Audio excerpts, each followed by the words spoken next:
Terlebih dahulu saya ucapkan terima kasih kepada soalan yang berhormat Kubang Pasu yang menunjukkan keprihatinan beliau terhadap usaha kerajaan dalam menarik pelabur-pelabur asing masuk ke negara. Tuan Yang di-Pertua, dalam menghadapi ketidaktentuan ekonomi global susulan perang ataupun konflik perdagangan di antara Amerika Syarikat dan China serta pandemik COVID-19, kerajaan Malaysia komited dalam sentiasa berusaha untuk memastikan Malaysia kekal sebagai destinasi pelaburan yang terpilih, berdaya saing serta mendapat keyakinan para pelabur asing dan tempatan.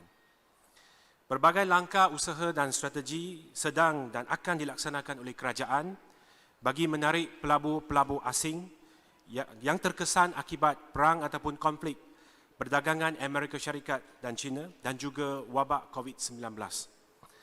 Pendekatan utama kerajaan adalah dengan mensasarkan syarikat-syarikat dalam rantaian bekalan global yang terkesan dengan konflik perdagangan mahupun pandemik COVID-19. Langkah-langkah usaha dan juga strategi-strategi ini termasuklah pertamanya penyusunan semula yang membolehkan produk-produk Malaysia digunakan sebagai penggantian barangan import dari China oleh Amerika Syarikat dan juga negara lain dalam rantaian bekalan global. Keduanya, penyusunan semula Malaysia sebagai destinasi penempatan semula bagi syarikat-syarikat yang terkesan dengan impak konflik perdagangan dan juga pandemik COVID-19. Syarikat-syarikat dari Amerika Syarikat dan juga negara-negara lain boleh juga menjadikan Malaysia sebagai pusat pengeluaran serantau alternatif dalam penyelarasan strategi untuk memasarkan produk mereka ke pasaran Amerika dan juga negara lain dalam rantaian bekalan global. Dalam konteks ini, Pelan Jana Semula Ekonomi Negara ataupun secara ringkas penjana yang telah diumumkan oleh kerajaan pada 5 Jun 2020 antara lain menawarkan pakej-pakej untuk menggalakkan pelaburan di Malaysia seperti pengecualian cukai istimewa kepada syarikat asing yang memindah operasinya ke Malaysia dan menjadikan Malaysia sebagai pusat penghasilan produk untuk memenuhi keperluan rantaian bekalan global. Tuan Yang di-Pertua, sehingga 31 Mei 2020, Lembaga Pembangunan Pelaburan Malaysia, MAIDA, telah memberikan khidmat fasilitasi kepada sejumlah 86 syarikat dari China dan pelbagai negara lain untuk penempatan semula ke Malaysia berikutan peran perdagangan.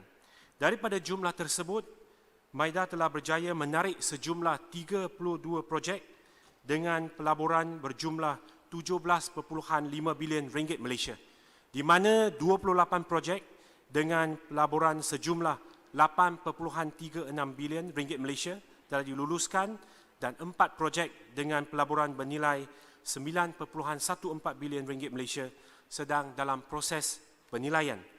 Projek-projek tersebut akan dilaksanakan di Negeri Selangor, Johor, Pulau Pinang, Negeri Sembilan, Melaka dan Perak. Daripada 28 projek yang telah diluluskan ini, 10 projek bernilai 2.67 bilion ringgit Malaysia adalah dari syarikat negara China yang mewujudkan sekurang-kurangnya 1,131 peluang pekerjaan.